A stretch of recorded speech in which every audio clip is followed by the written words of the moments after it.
Hey, how's it going guys? It's Phuzzy here. Many things happen as we navigate the seas, like invading skullforts, ruining someone's adventure, or fighting mythical creatures. However, a few things might go unnoticed. As you still might know some of these, I will share 9 things you probably did not know about Sea of Thieves. The reason why it is 9, because I could not think of 10. So sit back, relax, and enjoy.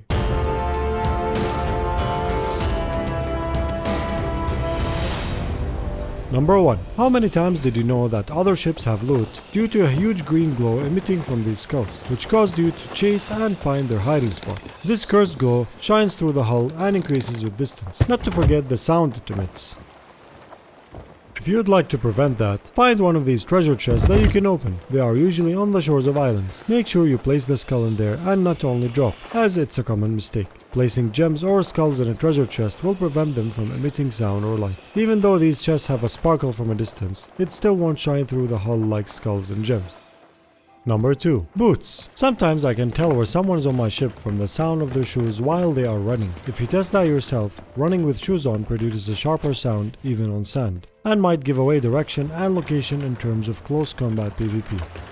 Number 3. Time is essential in the seas. It is not only a day and night cycle, but is also an indicator of supplies and restocking around the seas. If you pay attention, you will know which times these barrels reset. To discover the pattern, I have tried several servers. I thought the barrels respawn at fixed times, but I was wrong. Upon checking various outposts, seaposts, and shipwrecks, the time they spawn differs from one server to another, even though all servers have the same time zone. Outposts and seaposts respawn at 30-hour intervals at around 12:30 and 6:30. For example, on one server, Galleon's Grave respawned on the 20th at 12:23 PM, then on the 21st at 6:23 PM. Daggertooth was the same, but 12:10 PM and 6:10. Only minutes were different. So respawns are consistent at 30 hours through the 30 days. I spent 10 days on every outpost to confirm this. It was sad.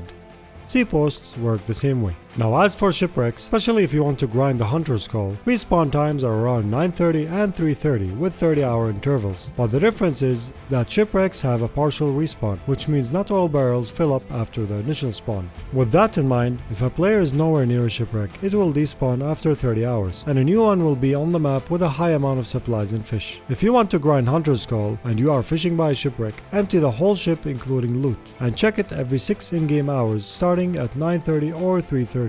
As soon as you realize it has respawned, this will be the checkpoint indicator. Keep an eye at 30-hour intervals so you can fish between these times. This way you will know if the ship reset without diving down there. Conclusion. The only thing in common between all servers is that everything respawns at 30-hour intervals.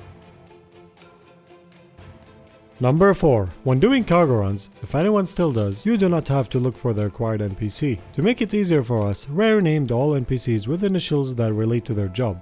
Tanya, Tavern, Wanda, Weapons, Olive, Order of Souls, and so on. So when you want to deliver something and it says Sharon, you will know it is the shipwright. The name initials will tell you where to go. Number 5. If you are a new player, visiting different outposts might get confusing, since NPC locations are different from one outpost to another. Around every dock and tavern, you will find a post sign with directions to all NPCs. These signs will direct you straight to the NPC location, each with its own symbol. If you would like to know about this point in more details, check out my video, Outposts, Shops and Companies. I'll leave the description in the link below. Don't forget to subscribe if you are enjoying my content. Number 6. Do you hear that? 1 second. Wait. There it is. The Kraken cries at 3 AM of every day, and another sound we hear again at 15 minutes after. Keep in mind, this is not related to the location of the Kraken. Upon testing, each player hears it from a different direction even if you are facing the same direction and on the same ship. But this will be related to the lore of the Sea of Thieves, and we will find out about it in the near future. Number 7. The Kraken only spawns when there are no clouds in the sky.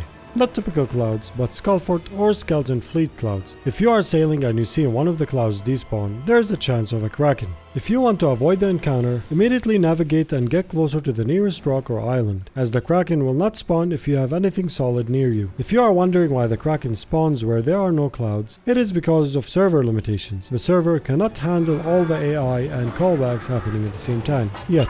Number 8. Have you felt that sometimes digging a chest takes ages and on other times it is quick? When you are digging out gold hoarder chests, the amount of digs is also related to the number of players in your crew. A while back this used to be a fixed number, but now things are different. To measure the average, I sailed on a brigantine, dropped an Athena voyage, then dug the first chest as a solo player. It ranged between 4 and 6 digs. Then I invited Jackie. It ranged between 5 and 7. And when Luke joined, and now we are 3 players, it ranged from 6 to 8. So a solo brig was between 4 and 6 digs, duo brig 5 to 7, a trio brig 6 to 8. This means that each player increases the range by 1, and the amount of digs is chosen randomly within that range. Number 9. Did you finish the Shores of Gold? If you haven't yet, this will surely come in handy.